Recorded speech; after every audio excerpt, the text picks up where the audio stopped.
Greetings and welcome to the Plsql channel, a series of video trainings in the Oracle Plsql language. My name is Stephen Feuerstein, and I'm a Plsql developer just like you. This lesson is the first in my series on error management in Oracle Plsql, and therefore the topic is Introduction and Overview. To get the most out of the Plsql channel in general, and as a reminder since this is the first slide in this series, I assume a basic working knowledge of Plsql. You don't have to be an experienced developer to get a lot out of these trainings, but it's good to understand the basic syntax of the language, what it means to build a program, a procedure, a function, etc.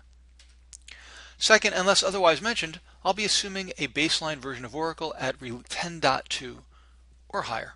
And I'll point out Oracle 11g features, but I'll assume you at least have Oracle 10.2 available to you. And I'll be running lots of demonstrations during the video, so I'll be talking about features, but I'll also be running lots of code, and you have access to all that code yourself at toadworld.com/sf, otherwise known as Plsql Obsession. I've got lots of Plsql resources there, and especially the demo zip file will contain all the code that I use in my presentations. Let's take a quick look. Here's Plsql Obsession. Lots of different resources. Feel free to visit and go exploring, but if you click on the demo zip script, the link, you'll be able to download a zip file containing all the scripts I use in my presentations. Training seminars and presentations have lots of PowerPoints to back up this and other lessons. In addition, you might find a couple of other websites of interest. First of all, the Plsql Challenge is a daily Plsql quiz with weekly, monthly, and quarterly prizes. And if you visit my stephenfeuerstein.com site, you can sign up for my monthly Plsql newsletter. stephenfeuerstein.com. Put in your email address here, and we'll get you connected with my newsletter. And Plsql Challenge offers a daily quiz, and you can see that there's rankings, and there are prizes, and there's a whole library of quizzes that you can access to learn more about Plsql. So take advantage of all of those resources. Okay, regarding error management in Plsql. Again, this is the first in a series of lessons on this topic, so I'm really just going to talk about what you're going to find in the series. But in general, when something goes wrong in your application, whether it be an Oracle error, whether it be a user error, whether it be a code error, it's important to be able to handle the error as gracefully as possible, and then, of course, fix the problem as quickly as possible. Handling the error gracefully means especially communicating back to the user in a consistent, understandable fashion. Now, to accomplish this, to have a nice way of communicating with your users, to be able to store the error information in a log so that you can access it later and debug and fix as quickly as possible, it's important that developers understand all that Oracle has to offer in the realm of error management.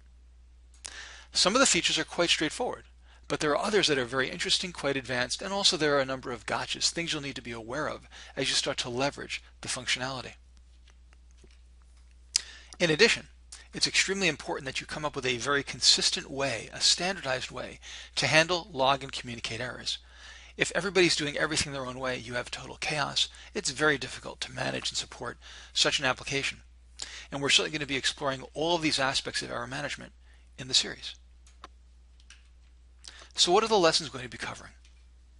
Well, first of all, I'll cover basic concepts, what it means to raise an exception, to propagate it out of a block, to handle or not handle an exception. We'll move on to how to define your own exceptions using the exception data type. We'll talk about how to raise exceptions with the raise statement and also the raise application error built-in.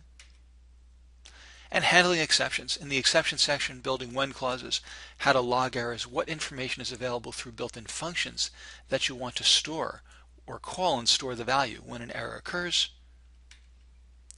Continuing past exceptions. What if something goes wrong and you want to keep going? We'll take a look at the basic block mechanism for doing that, but also take a look at save exceptions with for all and the log errors feature of 10.2. And we'll finish up by discussing best practices for error management, how to do it right, how to make sure that everybody does it the same way.